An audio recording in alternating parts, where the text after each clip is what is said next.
Let me ask you something simple. You want to feel free. So you plan, you improve, you hit goals. Yet a tight feeling stays in the chest. The mind keeps asking, what's missing? You get the thing you wanted, and then a new worry appears. Why does relief never last? What if the chase itself is the trap? You try to control every outcome, and the grip becomes the cage. The more you push, the more your mind pushes back. So, what if suffering isn't random?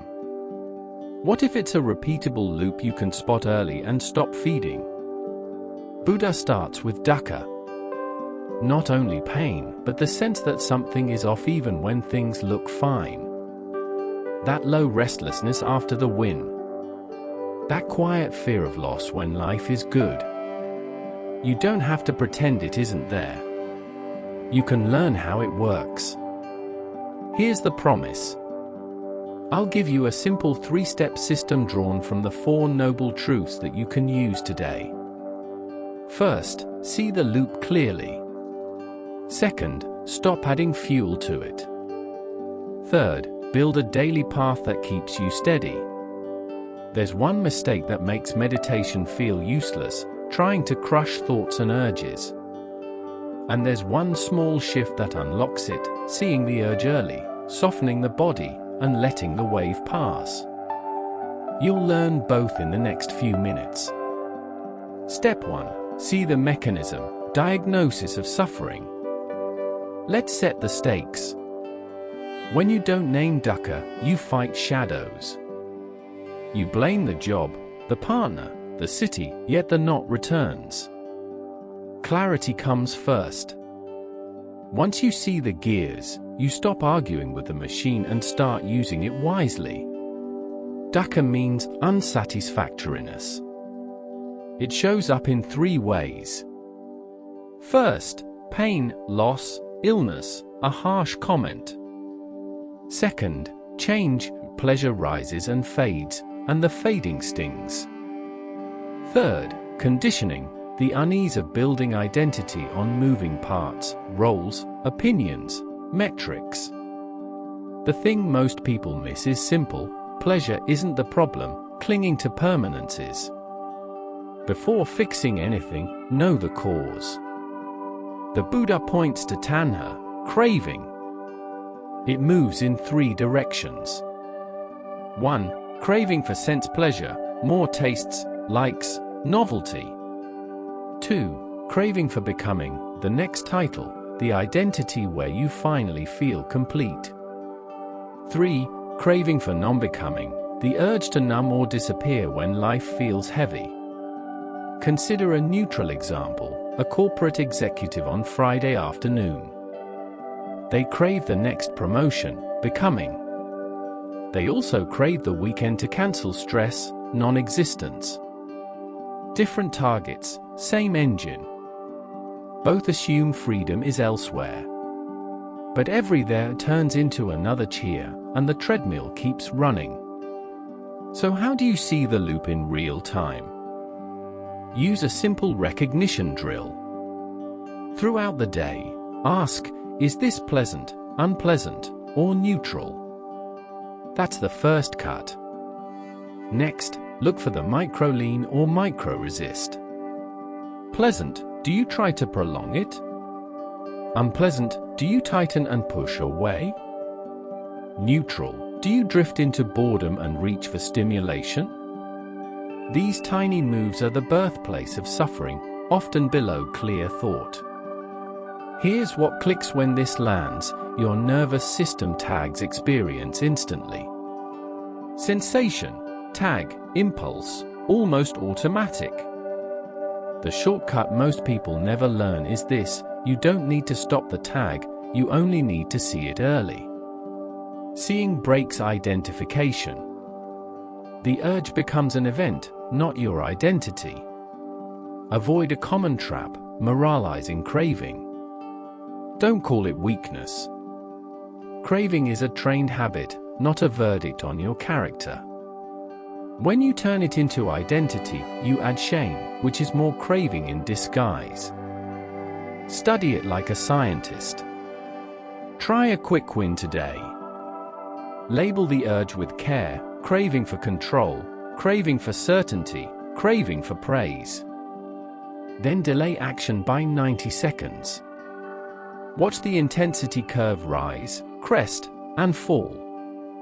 The reason this works is clean: urges are waves, not laws. You feel impermanence in the body, not just as an idea. Another drill: when urgency spikes, scan jaw, belly, hands. Soften them by 5%. Often the body is clinging before the mind has words. Body softens, story loosens. Now here's where many people stumble. They think seeing the loop should make the urge vanish. That expectation is more craving. Your job in step 1 is diagnosis: clean, precise, honest. Once you can spot the tag and the micro-grasp, the next move is counterintuitive. Don't add fuel. Stop feeding the fire. That's step 2. Step 2, extinguish the fire: cessation as a trainable skill. Now that you can see craving, the move is not to fight it. Fighting adds fuel. If craving builds suffering, then relaxing craving loosens suffering. This is the heart of freedom, not a life without pain, but a mind that doesn't turn pain into a prison. Let's make cessation clear. Nirvana means blowing out, like a lamp when the air runs out. What goes out? The habits of grasping, pushing, and confusion. It's not a place, not a prize later. It's a release you can taste now, even for a breath. Most people think letting go means not caring. It doesn't. Letting go is caring without clinging. You still act, you still love, you still try. You just stop tightening around outcomes you can't control. Think of it as effort without friction, like moving with a tool that's well oiled. Here's a simple 3-step release you can practice anywhere. First, name the craving. Use a short label: wanting more, wanting out, wanting certainty. Labeling puts space between you and the urge. Second, soften the body. Unclench the jaw, widen the chest, relax the belly. The body is the speed dial on craving. Third, lengthen the exhale by a beat. A longer out breath tells the nervous system, safe. Urges lose urgency. Now here's where people slip. They try to force thoughts to stop. Forcing is more craving, craving for a quiet mind. Instead, widen your attention. Feel the breath, the sounds, the weight of your feet. When attention is wide, urges have room to pass. Use eating as a practice. Taste the bite fully. Then notice the thought, more. Pause for 2 easy breaths. Not as punishment, just to feel the shape of the urge. You'll feel it rise, peak, and fade. You didn't crush it. You watched it unbind. Try 10-second surrender representatives during the day. Drop one small demand on purpose. In a meeting, drop the need to impress, aim to be clear. In traffic, drop the demand that cars move your way, return to posture and breath. Notice the slight melt in the chest. That melt is cessation in real time. Here's a key question that helps: can I allow this to change without me? Not can I change it? That one tightens. Can I allow it to change invites the natural flow. Experience moves like water, the hand unclenches and the water moves. Expect flashes at first. Moments of quiet. That's not failure, that's proof. Each glimpse trains your system to trust non-grasping. With representatives, the gaps widen and the baseline calms. Think in representatives, not perfection. One warning: disliking craving is still craving. If you feel wanting and then judge yourself, you've stacked a second urge on top. Meet it with kindness. Of course the mind wants. Then return to label, soften, exhale. This works because craving needs fuel, fixation, tension, future stories. Remove fuel, widen, soften, shorten the future, and the flame goes out by itself. Not by smashing, by not feeding. Once this becomes familiar, practice turns from struggle into steady release. Step 3. Walk the middle way, the path in daily practice. Short bursts help, but you need structure to make them stick. The Buddha called it the middle way, neither chasing pleasure nor punishing yourself. In daily life, this shows up as a path that ties wisdom, ethics, and training the mind. Let's group the eightfold path into 3 trainings. Wisdom, right view and right intention. Ethics, right speech, right action, right livelihood. Mind training, right effort, right mindfulness, right concentration. Think of them as how you see, how you live, and how you pay attention.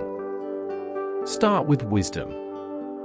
Right view means you hold the 4 noble truths as your map: suffering, cause, release, path. Right intention is your aim, non-harm and letting go of clinging. Ask, right now, am I aiming at grasping or release? This quiet question shifts choices without drama. Move to ethics. Right speech, action, livelihood all reduce harm. Why does this matter for your mind? Because when you lie, the mind spins more stories to cover it. When you harm, the mind stays on guard. These are craving boosters. Trim harm and the background noise drops. Less noise means you spot craving earlier. Now training the mind. Right effort isn't grinding, it's wise energy. Guard against unhelpful states, grow helpful ones. Right mindfulness is the remembering muscle, keeping the recognition drill alive. Right concentration is steady attention, so you can rest in the moment without being yanked by every itch. Here's a simple daily plan. Morning, 10 minutes with the breath. Sit upright. Feel the inhale at the nose, and let the exhale be slightly longer. When the mind wanders, label thinking, soften the jaw, return to breath. Each loop is a rep of cessation. Midday, craving check. Ask 3 quick questions. What's the tone? Pleasant, unpleasant, or neutral? What micro-lean or micro-resist is here? Can I allow this to change without me? Then do one 10-second surrender rep, drop a tiny demand. Evening, a short integrity review. Scan speech, actions, and livelihood for harm. Where did I add friction? Where did I reduce it? Set one clean intention for tomorrow, just one lever, speech, food, or phone. One lever a week builds trust without burnout.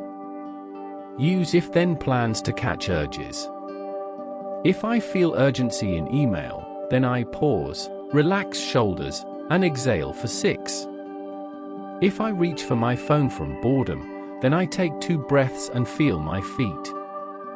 These tiny rules cut loops at the start. Measure what matters. Track caught before acted moments. That's the real metric. The goal isn't to be flawless. The goal is to see earlier and release sooner. Over time, you move from acting out, to noticing during, to seeing before, to the urge not even forming. Here's the quiet flywheel. Less harm means less agitation. Less agitation makes mindfulness easier. Better mindfulness spots craving sooner. Seeing sooner makes letting go simpler. The cycle repeats, and suffering loses weight without force. If you hit resistance, lower the load, not the goal.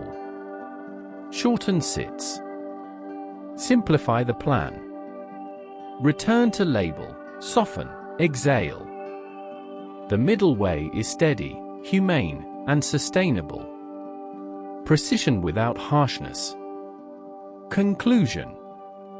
Here's the core: see the loop, stop feeding it, and walk the path. Clarity, release, and daily practice until ease becomes normal. Ask yourself, which single craving can you loosen today? Pick one lever for the week and track caught before acted moments. Subscribe for the upcoming 30-day plan that turns these steps into habit. Start now.